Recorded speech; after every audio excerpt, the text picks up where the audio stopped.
다 함께 나눌 말씀의 제목은 하나님의 위로, 하나님의 위로라는 제목으로 다 함께 은혜 받기를 원합니다. 저와 여러분이 사는 이 세상에 필요한 것이 있다면 무엇이 있습니까?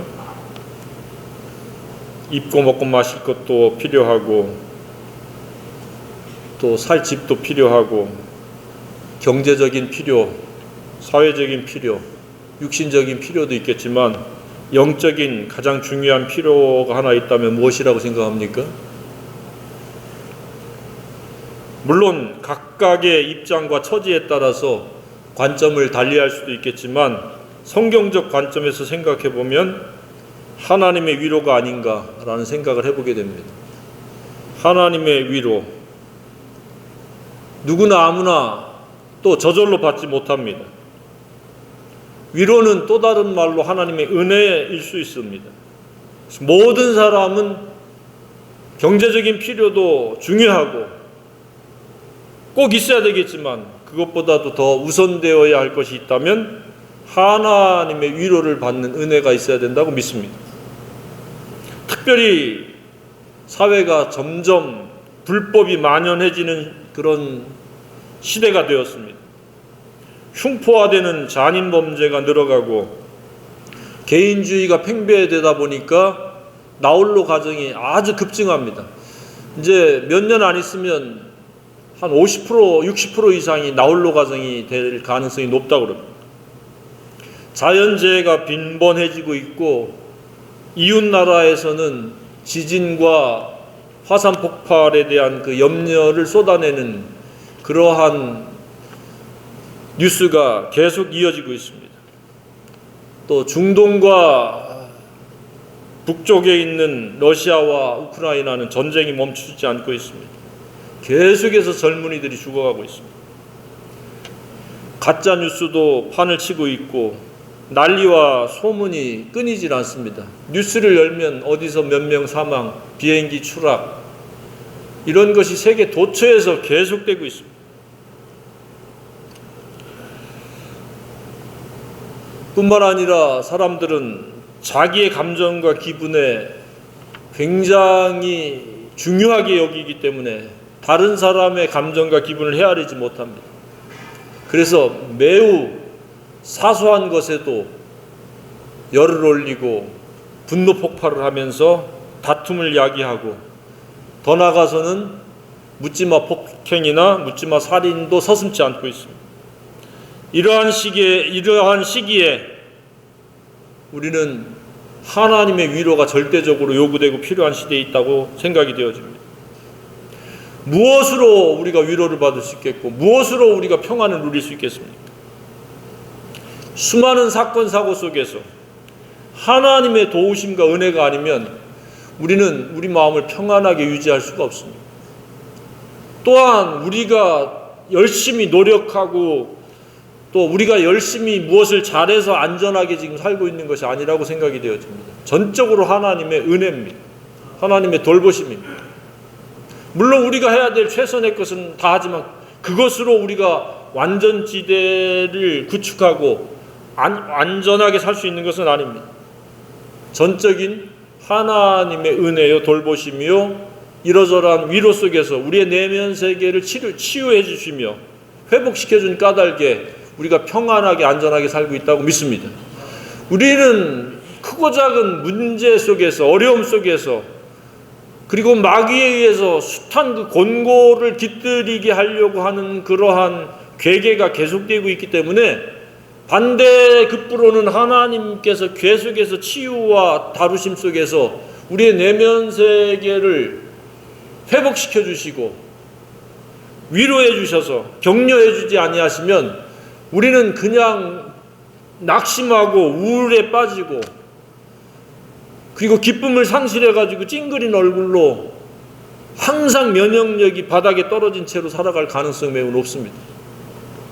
그런데 우리는 하나님의 위로 까닭에 이러저러한 아픔과 문제와 슬픔과 어려움과 곤고를 고통을 우리는 벗어나서 하나님의 은혜를 맛보면서 평안을 유지할 수 있는 줄로 믿습니다.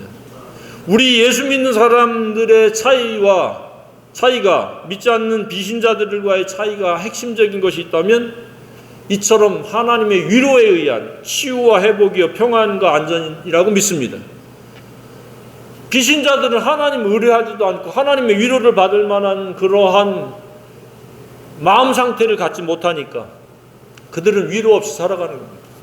그러니까 쉽게 낙심하고 쉽게 좌절하고 이러저러한 염려와 두려움과 곤고 속에서 살아가면서 특별히 직업적인 불안정한 직업을 가지면서 소득이 높은 사람들은 상당수의 사람들이 공황장애와 같은 그런 두려움에 사로잡혀 살아갑니다.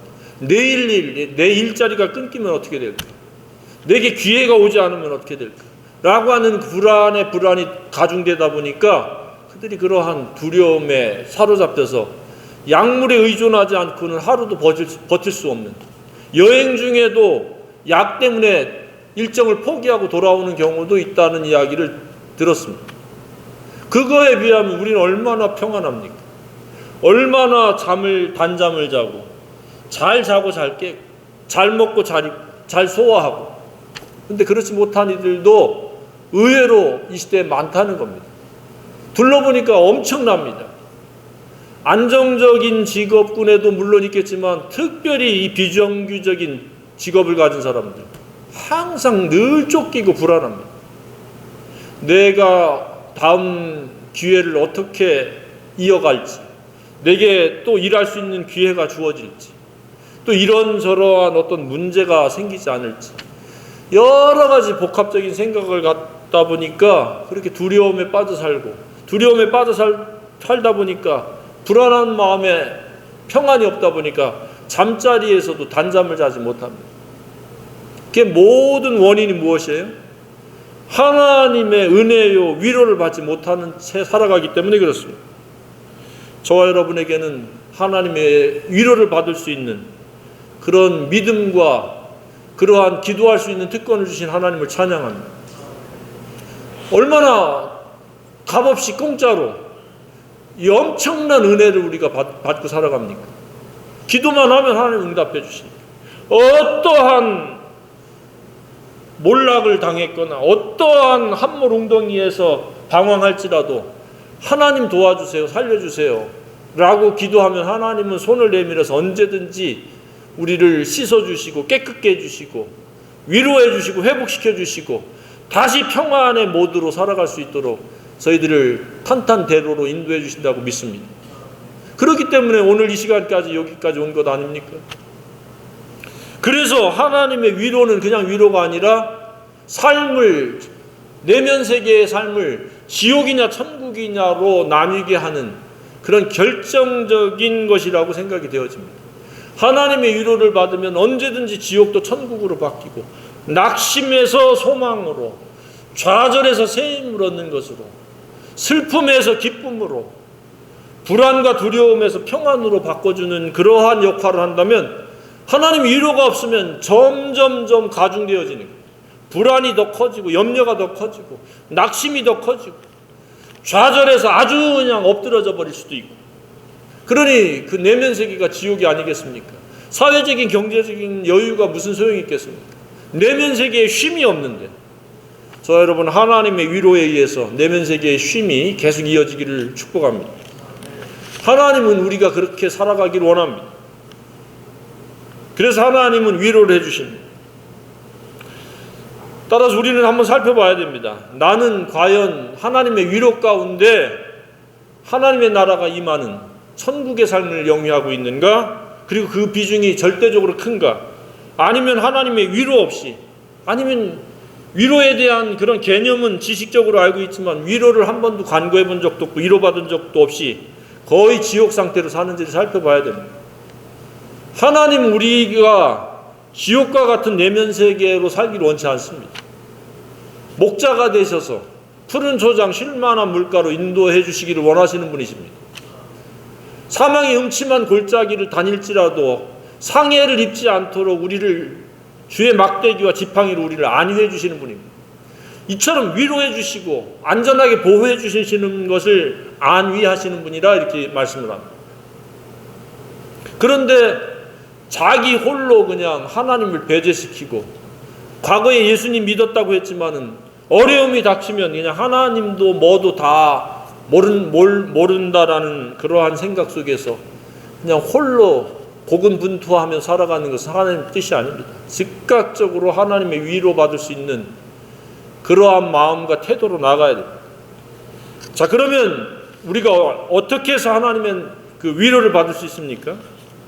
오늘 본문에 뭐라고 했습니까? 애통하는 자는 복이 있나니 저희가 위로를 받을 것입니다. 누구의 위로입니까?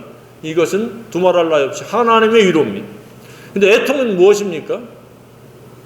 회개입니다. 어떤 회개입니까?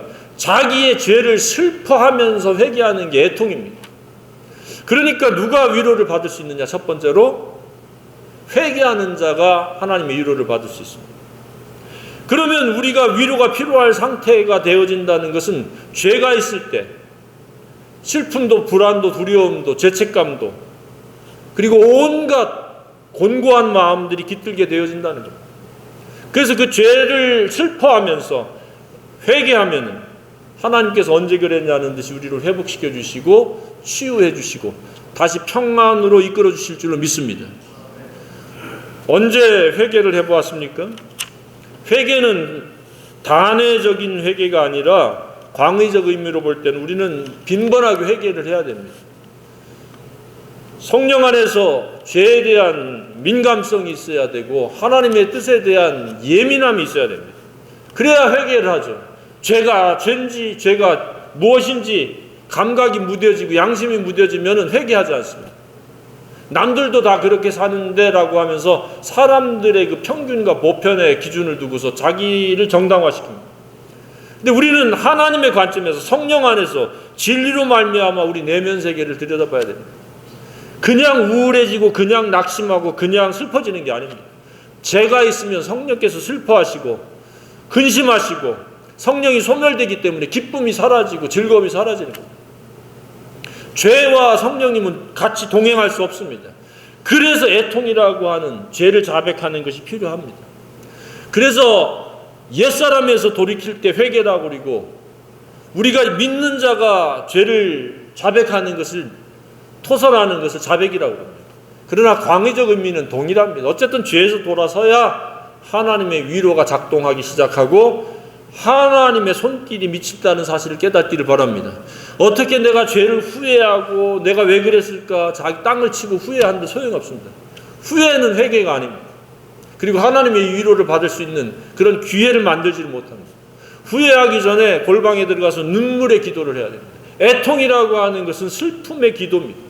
그러니 눈물이 동반되는 것도 어쩌면 당연한 일인지도 모릅니다. 죄를 심상히 여기면 하나님의 위로를 받을 수 없습니다. 많은 그리스도인들이 뻔뻔하게 살아갑니다. 에스겔서에 보면 이마가 화강석과 같다 그랬습니다. 죄에 대한 그 예민함, 양심의 가책과 죄책감에 대한 민감성이 떨어지다 보니까 죄를 심상히 여기는 거예요. 회개하지 않는 거예요. 자기 멋대로 뜻대로 살아가면서 종교적인 어떤 행위와 모양만을 계속 유지하려고 하는 거예요.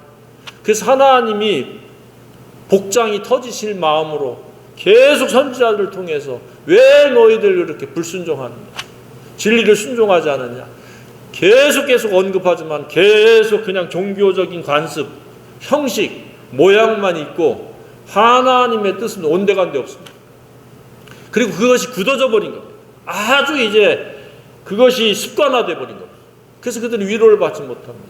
전염병에, 질병에, 그 다음에 자연재해에 온갖 전쟁 이런 것으로 하나님이 계속 다루시고 그들을 깨닫도록 이끄시려고 하지만 그들은 계속해서 그냥 종교적인 입장만을 취하는 거예요. 죄에 민감하기를 주님의 이름으로 축복합니다. 내 기준이 아닙니다. 성령께서 마음에 찔러주는 죄가 있습니다. 그런 것은 도덕적 윤리적인 죄가 아닙니다. 진리를 순종해야 될 것과 하지 말아야 될 것 두 가지입니다. 이것이 무시되어지면은 하나님께 거역하는 것이요, 하나님의 은혜를 스스로 거부하는 것과 다를 바가 없습니다. 그래서 아무나 누구나 위로받지 못합니다. 죄를 슬퍼야 됩니다. 우리는 이 부분에 대해서 다윗을 본받을 수 있습니다. 다윗은 어떻게 했습니까? 자기 죄를 하나님 앞에서 토설하잖아요. 자기 죄가 하나님 앞에만 있다 그렇게 표현을 하고 있습니다. 시편 51편이 그가 고백하는 죄들 아닙니까? 물은 나는 내 죄가를 아오니 내 죄가 항상 내 앞에 있나이다. 내가 주께만 범죄하여 주의 목전에 악을 행하여 싸우니 주께서 말씀하실 때 의로우시다 하고 주께서 심판하실 때 순전하시다 하리이다. 그러면서 이 죄를 자백하고 회개하는 게 얼마나 중요한가 그렇게 말씀하고 있죠. 하나님께서 구하시는 제사는 상한 심령이라. 슬퍼하는 거예요. 죄를 인해서 속상한 거예요. 마음이 아파진 거예요. 하나님이여 상하고 통회하는 마음을 주께서 멸시하지 아니하시리라. 그래서 치유와 회복은 회개 없이는 치유와 회복이 없습니다. 우리 그리스도인들에게는 죄를 자백해야죠. 만일 우리가 우리 죄를 자백하면 저는 미쁘시고 의로우사 우리 죄를 사하시며 모든 불의에서 우리를 깨끗게 하실 것이요. 우리를 죄에서 용서해 주시고 불의에서 깨끗게 해주신다. 다시 회복시켜서 우리가 의의 길, 승리의 삶을 살아가도록 하나님이 우리를 이끌어 주신다는 말씀입니다. 그러니까 하나님의 위로는 상태적인 위로도이지만 가는 길도 우리를 불법의 길에서 의의 길로 바꿔주시는 그런 놀라우신 하나님이신 줄 믿으시기 바랍니다. 우리는 그 길을 가야 돼요. 진리 순종의 길이 의의 길인데 그 길을 가야 돼요. 우리는 육신의 생각을 가지고 있기 때문에 항상 하나님과 원수되는 생각을 가지고 있을 뿐만 아니라 내가 원하는 길을 내 방법대로 가려고 그러는 거예요. 그래서 그런 것들도 우리는 하나님 앞에 살펴보고 민감하게 그리고 예민하게 우리가 반응을 해야 됩니다. 양심이 무뎌지고 영이 예민성이 떨어지게 되면은 그냥 그 자기가 원하는 방식대로 살아가면서도 그 결과의 심각성을 깨닫지 못하는 거예요. 그래서 하나님의 다루심 속에 들어가는 거예요. 지난주에 우리는 하나님 징계에 대해서 나눴잖아요. 하나님 징계, 다루심 속에 들어가요. 그래서 하나님의 손에 빠져들어가는 것이 무서울진데 위로를 받는 것이 아니라 하나님의 무서운 그런 다루심 속에 우리가 빠져들어가는 거예요. 그래서 우리는 매일매일 매 순간 성령의 사람으로 살아갈 필요성이 있다고 믿습니다. 성령으로 살아야만이 우리가 죄로 볼 수 있는 거죠. 내가 주인이 돼서 살아가면 죄에 대해서 무감각해집니다. 무뎌진 채로 화강석과 같이 단단해진 채로 뭐가 잘못됐는지조차도 자각하지 못할 수 있습니다. 그리고 위로가 없는 거예요. 위로가 없다 보니까 평안이 없는 거예요. 두려움과 염려와 곤고가 있고 그에 뒤따라서 하나님의 다루심 속에 쓰라린 고통, 사람의 매와 인생의 채찍이 따르는 거예요. 우리는 그러한 불필요한 대가를 지불할 필요가 없습니다. 그것은 어떤 삶이에요? 애통하는 삶. 죄에 대해서 슬퍼하고 마음이 상한 삶을 살아가는 겁니다. 그리고 그 상태를 오래 머물지 않는 거예요. 신속하게, 민첩하게, 재빠르게 죄를 자백하고 하나님의 위로 속으로 나아가야 됩니다. 그러면 하나님은 깨끗게 해주시고 회복시켜 주시고 우리를 좌절해서 새 힘을 얻게 하시고 낙심해서 소망으로 바꿔주시고 슬픔에서 즐거움으로 180도 반전시켜 주시리라고 믿습니다. 뿐만 아니라 하나님은 언제 누구를 위로합니까? 하나님을 믿을 때, 하나님을 의지할 때, 하나님께 기도할 때, 하나님 믿으니까 하나님께 기도하잖아요. 그랬을 때 하나님은 하나님 말씀을 통해서 이런 모양 저런 모양으로 위로해 주시고 우리의 마음을 확정하도록 도와주신다고 믿습니다. 성경은 바로 그런 책입니다. 시편이 대부분 그런 책이잖아요. 하나님께 자기의 마음을 토설하고 죄를 자백하고 하나님의 도우심을 간구할 때 하나님께서 반전을 일으키시고 위로해 주시잖아요. 특별히 이사야서 같은 경우에는 뭐라고 말씀하고 있습니까? 여러 번 강조했죠. 출애굽기에서도 강조했고 두려워하지 말라. 내가 너와 함께함이라. 놀라지 말라. 난 내 하나님이 됨이라. 내가 너를 굳세게 하리라. 참으로 너를 도와주리라. 참으로 나의 의로운 손으로 너를 붙들리라. 이런 말씀이 아무리 있어도 영적으로 민감성을 잃어버리면 이 말씀은 그냥 하나의 활자예요. 그러나 하나님을 믿고 기도하고 하나님을 의지하면 이런 말씀들이 내 마음속에 믿음으로 화합이 돼서 그래 나와 함께 하시는 분 하나님이다. 내가 두려워할 게 없다. 담대함의 마음을 갖게 되고 그 위로가 진정한 위로가 되어져서 우리는 생산적인 삶을 살아갈 수 있게 된다고 믿습니다. 내 힘으로 아무리 노력해도 안 되는 것도 나와 함께 하신 하나님, 모든 두려움을 제거해 주신 하나님, 그 하나님과 함께함으로 말미암아 분명히 눈에 보이지 않는 길도 믿음에 의해서 두려움을 뛰어넘어서 우리를 앞으로 나아갈 수 있으리라고 믿습니다. 이게 하나님의 위로입니다. 이사야 40장 31절에도 뭐라고 말씀하고 있습니까? 하나님을 앙망하면 새 힘을 얻으리니 그랬습니다. 하나님은 위로뿐만 아니라 하나님을 경외하고 하나님을 찾고 구하면 새 힘을 분명히 주신다고 말씀하셨습니다. 저와 여러분은 새 힘을 경험하며 살기를 소망합니다. 매일매일 새 힘이 필요합니다. 내 힘과 노력으로 각오가 아닌 주님 주시는 새 힘에 의해 가지고 달려가도 피곤치 않고 걸어가도 피곤치 않는, 곤비하지 않는, 독수리가 날개치며 올라감 같을 것이요 다른 박질하여도 곤비하지 아니하겠고 걸어가도 피곤하지 아니하리라. 얼마나 놀라운 삶입니까? 매일 지치고 쓰러지고 전전긍긍하며 살아가는 사람들이 한둘입니까? 경제적으로도 적자 인생을 사는 사람이 이 시대에 얼마나 부지기수로 많습니까? 대출을 안 낀 사람들이 손꼽아 찾아볼 수 없습니다. 그런데 새 힘을 주신다는 것은 무엇입니까? 흑자 인생을 살아가는 생산성 높은 삶을 하나님께서 이끌어 주시겠다 그 이야기 아닙니까? 그리고 같이 뛰어가도 독수리가 날개치며 올라가면 얼마나 힘차게 올라갑니까? 다른 박질하여도 곤비하지 않는다. 걸어가도 피곤하지 않다. 이 약속들이 경험되어지기를 주님의 이름으로 축복합니다. 지치고 힘든 이 시대에 하나님이 함께 하시는 그 하나님의 위로와 은혜가 역사되어지는 그런 삶이 절대적으로 필요한 시대에 살고 있다고 믿습니다. 그래서 내 힘으로 살지 말고 주변에 축축 처져서 낙심과 좌절 가운데 있는 이들을 우리는 이 말씀을 통해서 그들도 하나님의 위로를 받을 수 있도록 이끄는 그런 주체가 되어야 한다고 믿습니다. 얼마나 많이 힘들어합니까? 매일 그 자영업자들이 폐업한다는 소식이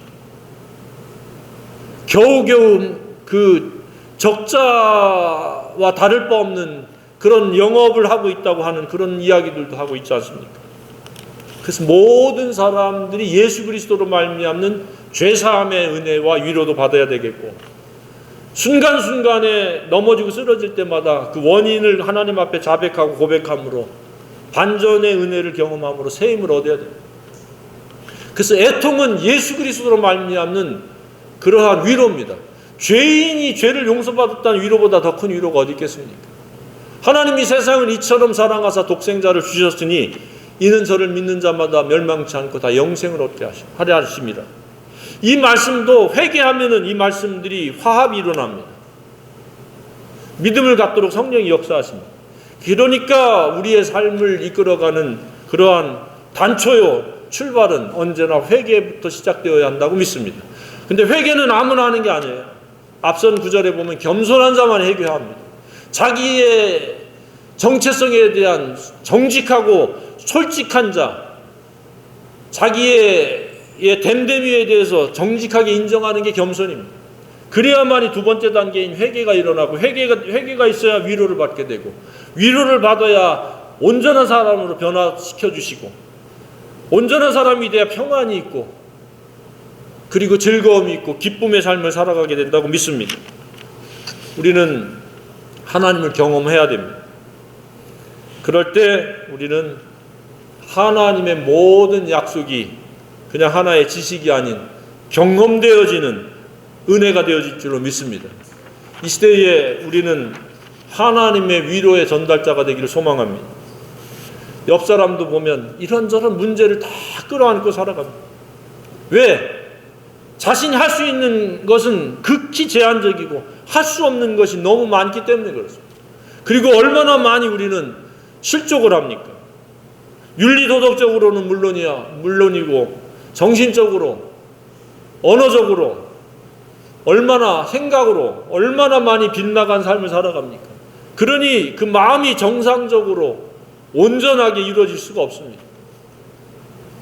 그래서 많은 사람들이 겉으로는 멀쩡해 보이지만 속은 전혀 그렇지 않은 채로 살아가는 겁니다. 이러할 때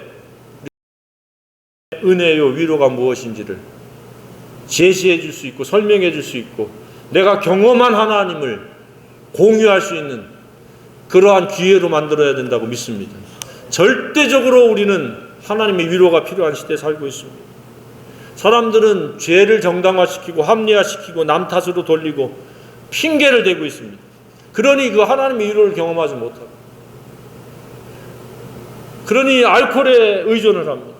심지어는 우리나라 마약 청정국에서 이제는 청정국이 되지 않습니다. 온갖 뇌를 혼란시키는 그 두려움에서 벗어나려고 하는 몸짓을 벌이고 있는 이 시대에 치유와 회복은 오직 하나님의 위로요 말씀이라고 하는 사실을 깨닫고 복음과 진리가 아니면 문제 해결할 수 없다고 하는 확신을 가지고 나아갈 수 있는 저와 여러분이기를 원합니다. 분명히 복음은 능력이 있습니다. 성령 안에서 진리는 내적 치유와 회복과 모든 온갖 곤고와 역기능적인 삶을 반전을 꾀해서 평안의 삶, 담대함의 삶, 즐겁고 기쁜 삶으로 이끌어 주시리라고 확신합니다.